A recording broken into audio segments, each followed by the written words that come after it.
Hey guys, Hybrid Tour Reviews here with a Star Wars The Black Series Artillery Stormtrooper. I'm sorry to interrupt the video that you were about to watch, but I just had to tell you a little bit about this guy. He is the prize to whoever's lucky enough to win him once the channel crosses 1,000 subscribers. We're very nearly there, so if you're not subscribed, click subscribe down below and wait until I cross 1,000 subscribers and I'll upload a video telling you how you guys can enter to win this guy. He's a super cool figure, and I think whoever wins him is going to be very, very happy with him. Anyway, I'm going to let you get back to your video. Thanks a bunch for hearing me out on this, and I hope you enjoy the upcoming video. Bye! Hey everyone, Hybrid Tour Reviews here, bringing you a look at the Star Wars The Black Series Gaming Greats Republic Commando Sev, or RC-1207, from the Star Wars Republic Commando game way back in the early 2000s. He's the second member of the squad that we have gotten so far, although technically the third announced. Somehow they announced Fixer first and then decided to release Sev first. Although Fixer has started to pop up overseas in the last month or so, so he should be showing up here anytime. But anyway, let's go ahead and get into this review and see if this one's a good pickup.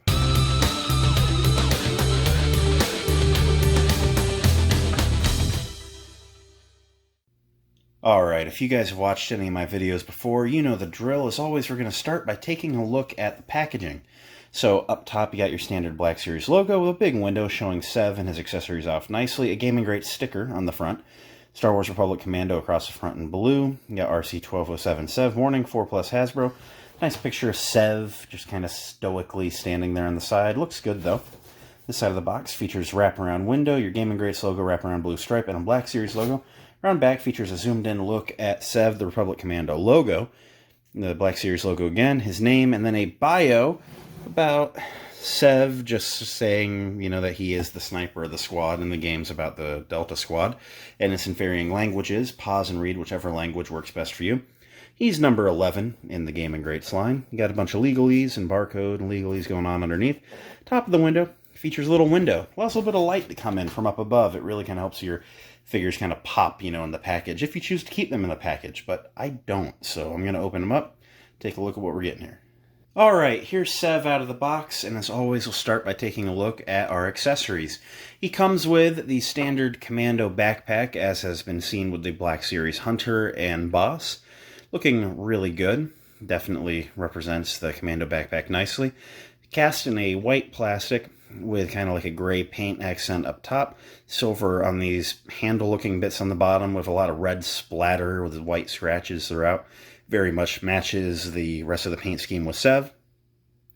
Features a T-shaped peg on the back, which presses into the back of the figure very tightly, which is ideal. Once you get that nice and squeezed in there flush, it's not going anywhere. I mean, I am violently shaking this figure, and I do not have, well, just the tiniest bit of air gap. If I did that for maybe 5 minutes straight, it would pop off.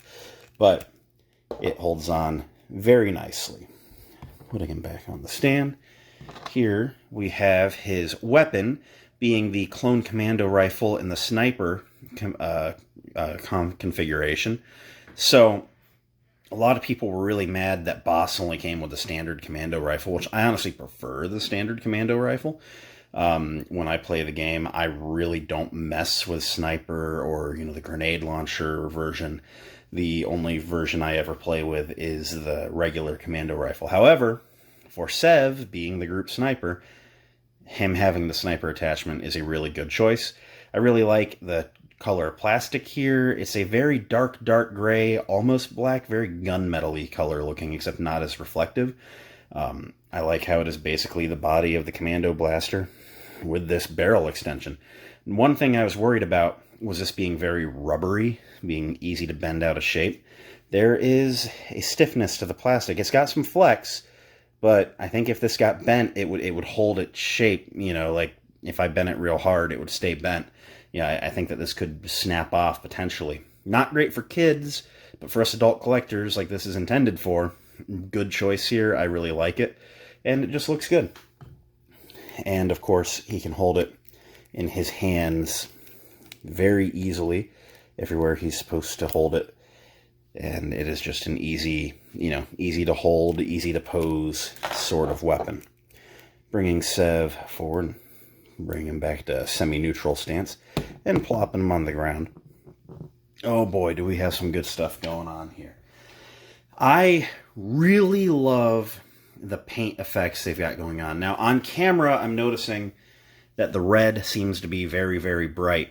In person, it is not that bright. I don't want you to feel misled. It is a pretty game-accurate maroon. It's a darker... I think my issue is I have a ton of light going on here because I got a kind of rude comment on a video a few weeks back talking about how I need to step up my light game because my videos are too dark, and maybe they are, but just to give you a little look, this is my first video with this new format, a little behind-the-scenes look. I had that light and that light going before, but I've picked up these ring lights, so I'm like really flooding the table with it, and honestly, I'm actually really happy with it. I wish it would have been said in a kinder way instead of my videos are garbage, but, you know, what are you going to do? People are going to say what they can behind a keyboard. But anyway, you, rude jerk, I have accommodated your request. So, anyway, I think I'm flooding it with too much light, and that's why it looks red on camera. And I mean, it is red, but it's more of a maroon red in person.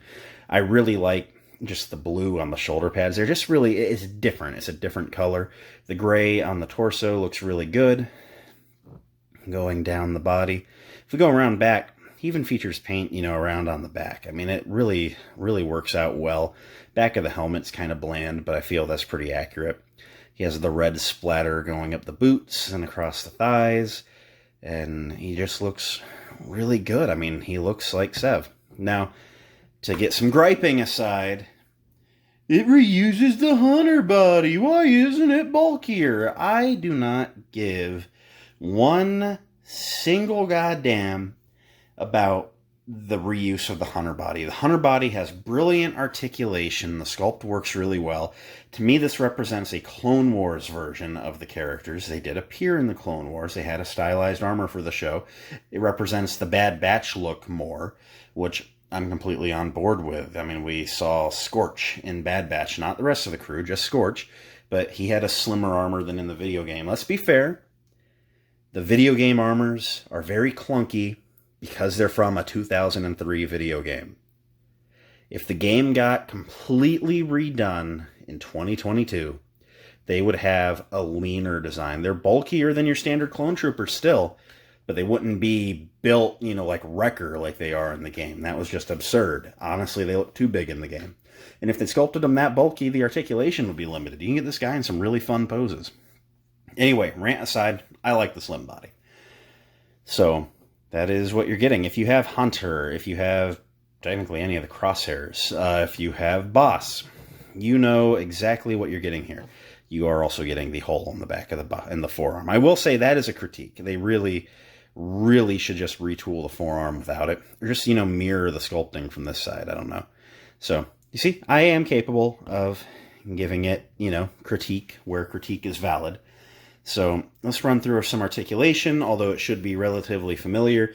He features a double barbell on the neck, allowing him to look that high up. The Republic Commando helmet's a little bit bulky, so it is what it is. He can bring his chin down to the chest plate, get a ton of pivot and rotation. He can bring his arms up to a T-pose. He has a butterfly joint going on in there, working really well. He can do a 360 at the shoulder. The shoulder pad can rotate along with. There are single-jointed elbows that go to 90 degrees just past, and then swivel. 360 at the wrist with lefty going in and out, and righty going up and down. He features a mid-torso ball joint, allowing him to crunch that far forward, that far back, side, side, and of course rotation. His legs can kick that far apart, which is really good. They can kick that far forward, and then you can rotate the thigh and get a bit more. Very tiny amount back. As was mentioned, there is an upper thigh rotation. Single jointed knees can go a little bit past 90 and then rotate at the knee. His feet can only point that far down, which isn't bad, but it's not the best in the line. Only that far forward, that's a little limited. And there's a forward-facing pin for rocker, allowing you to get him in some pretty decently wide stances with both feet flat on the ground. Getting him to stand up. Let's go ahead and do some size comparisons.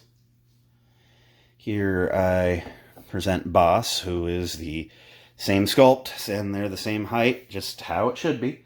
Here is a standard tan B1 battle droid. There we get him standing. He's slightly taller, which is accurate. And then just to bring in a standard Stormtrooper type figure, the Imperial Jetpack Trooper. As you see, he stands pretty much right on that 6-inch mark. Fits into scale very nicely. Also, one thing I would like to specifically show off while I have Boss on screen. Get Boss into a more neutral position. One thing I was slightly nervous about is the weathering on the figure. As you see, you have a lot of, just like tempoed on, but just scuffs and stuff. And they are different from Boss. I figured they might say, hey, yeah, we've got a good template, so everyone gets the same gut splatter and right thigh splatter. Nope. He has a completely different weathering pattern. Works out really nice. Oh man, I will never get over the articulation that this Hunter base body provides. You can get so many cool poses, especially just this modern trooper aesthetic. I mean, across the board.